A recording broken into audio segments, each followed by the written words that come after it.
Pourquoi un électeur socialiste irait-il plutôt vers vous que vers Emmanuel Macron? Mais je n'en sais rien. Peut-être parce que je l'aurais convaincu.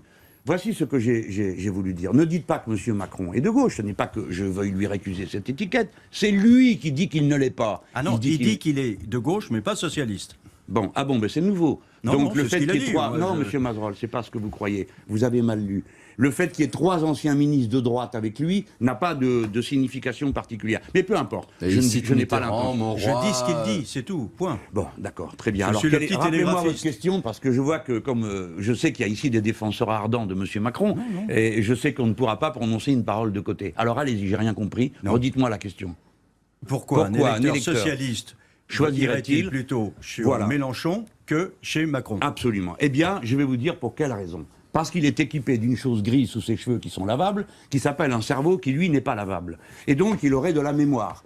Et il se rappellerait que les solutions que propose M. Macron sont des solutions qui échouent depuis 30 ans. C'est le libéralisme. Et d'ailleurs, cet homme, qui est très brave, hein, et je le remercie de tout ce qu'il fait pour prendre les autres en tenaille avec moi. Mais vous avez vu, il n'en rate pas une, quoi. Il ne peut pas s'en empêcher. Il arrive dans le Pas-de-Calais.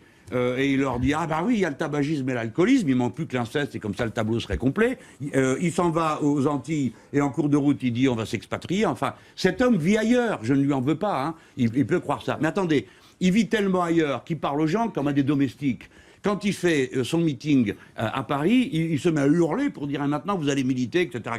Moi, je parle jamais aux gens comme ça, mais il y en a comme ça. Et quand il arrive à Lille, il leur dit... Il vous arrive d'élever la voix quand même. Oui, oui, mais je ne me trompe pas de cible, moi, quand j'élève la voix. Hein. Je me fâche pas avec les pauvres, comme lui, il a fait, ou les gens qui sont dans la difficulté.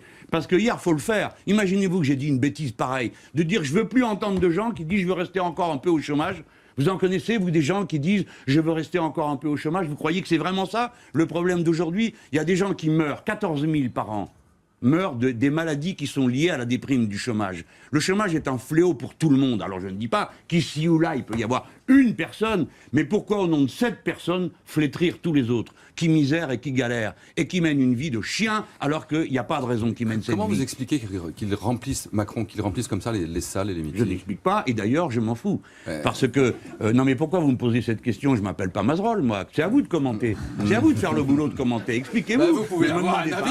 Vous pouvez avoir un avis. Mais vous pouvez me demander pourquoi je remplis ma salle. Vous pouvez avoir un avis. Pourquoi, avec tous les défauts qu'il a, pourquoi il remplit des salles? Mais j'ai pas dit qu'il avait des défauts. Vous avez du mal, vous, à comprendre la vie politique. Vous croyez qu'on est tous en train de vendre des savonnettes. Et vous croyez qu'on vend la même. Ça m'étonne pas de vous. Parce que je ne pense pas que vous ayez les mêmes idées que Macron, non. Ah, quand même. Ceci est arrivé jusqu'à vous. Bon. Donc, il y a des gens qui se reconnaissent dans ce qu'il dit et qui vont l'écouter. Et il y a des gens qui se reconnaissent dans ce que je dis. Et puis, vous avez des gens qui ne savent pas encore et qui vont écouter M. Macron et moi. Et c'est très bien. Ça, c'est la dynamique de la politique. Donc, on a bien parlé d'Emmanuel Macron, mais... Non, vous en avez parlé. J'ai une autre question à vous poser.